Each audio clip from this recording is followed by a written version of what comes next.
What's up, everybody? Dog 1985. There's levels to this. All right, guys. So let's have a conversation about Starfield. We had our fun a few days ago. I made that video singing that song. I hope you enjoyed it.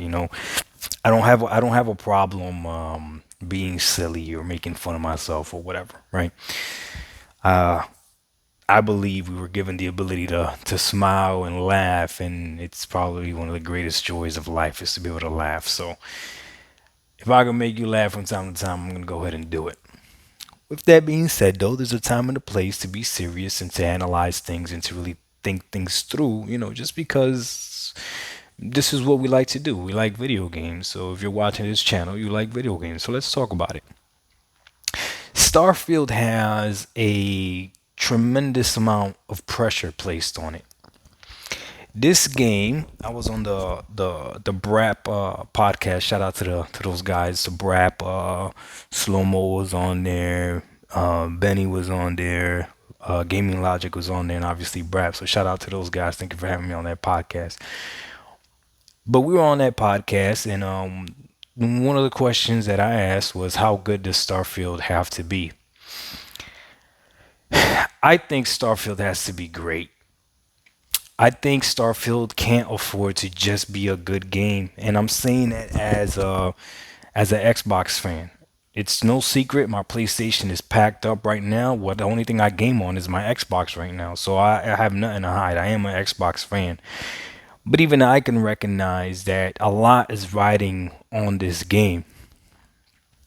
Redfall, not only did it not it under delivered. Redfall almost by itself affirmed what a lot of the Game Pass naysayers have been saying is that you're gonna get bad games because they're on Game Pass, and yes, it does overshadow everything else that's been happening with Game Pass as far as the great games that we've been getting from third-party developers like Plex Hill Requiem and stuff like that, right?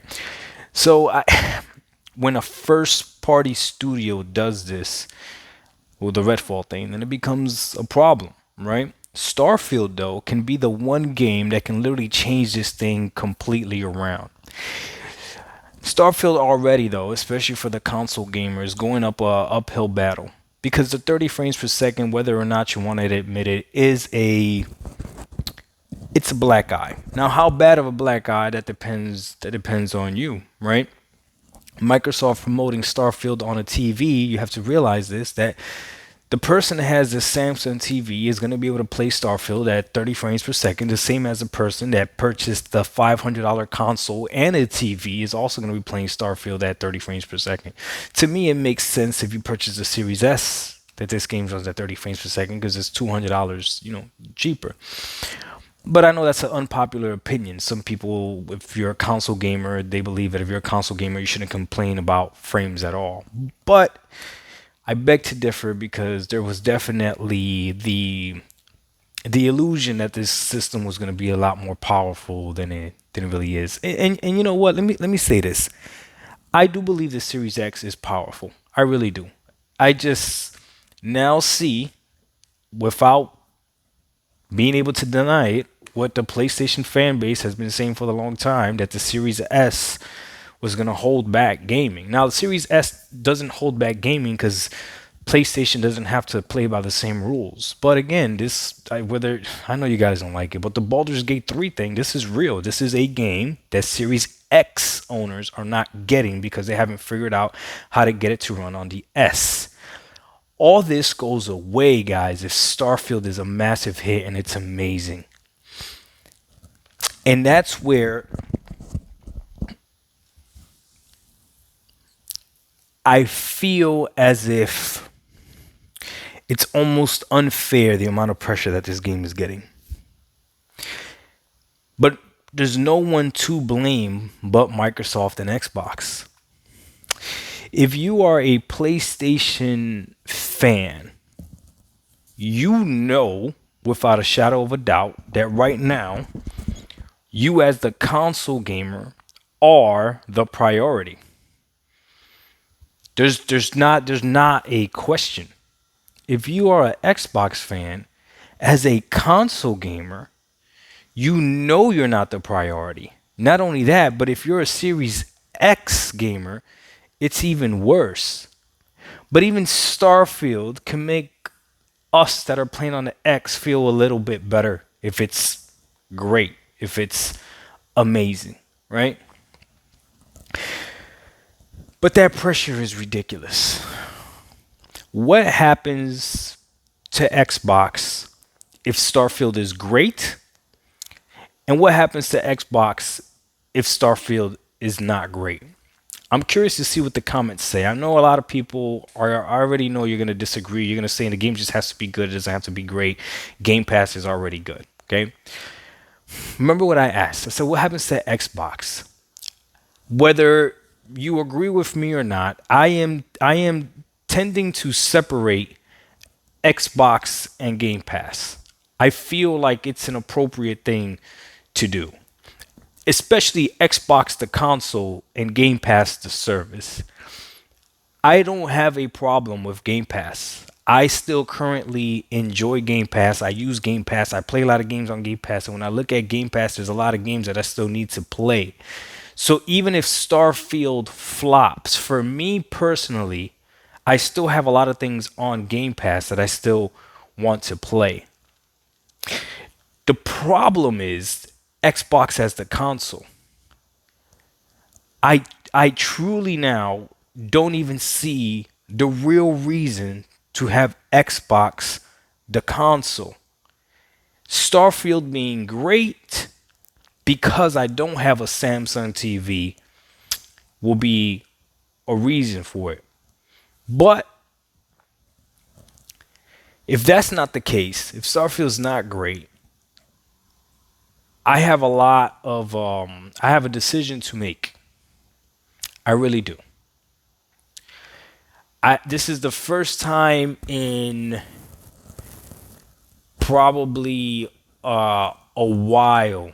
No, the first time since I started this channel where I legitimately am looking at my Xbox Series X as if, is it time?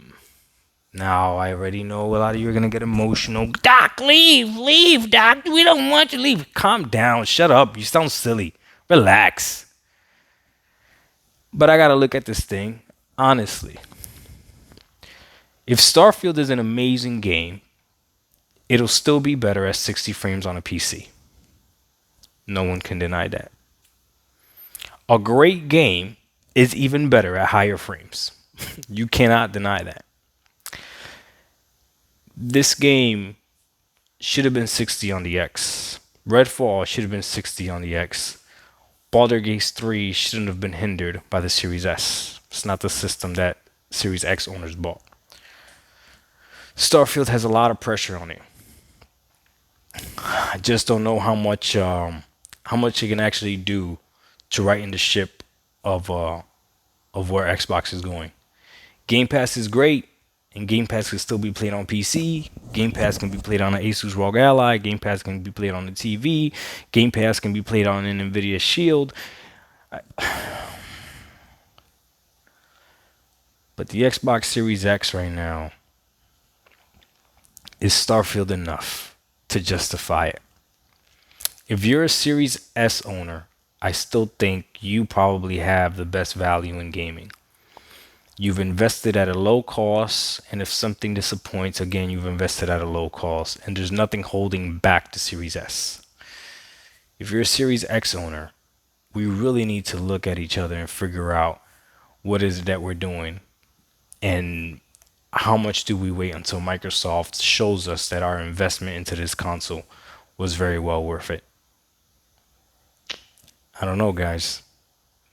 If you want to have this discussion a little bit longer, I'm going to go live for all my channel members. So go ahead, become a channel members. I'll go live right after this video gets posted. And we'll talk about it a little bit deeper.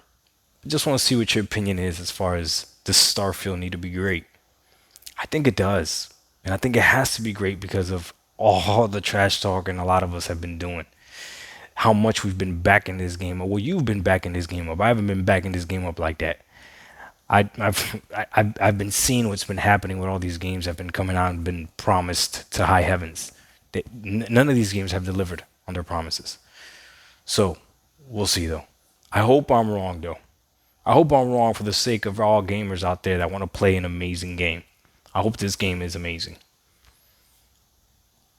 But if it's just a good game, if it's just a great game, is that enough for Xbox? I don't think it is. And it's because of everything else that Xbox has done, especially to the console gamer. Doc Dog 1985, there's levels to this. We out. Peace. Come join the live.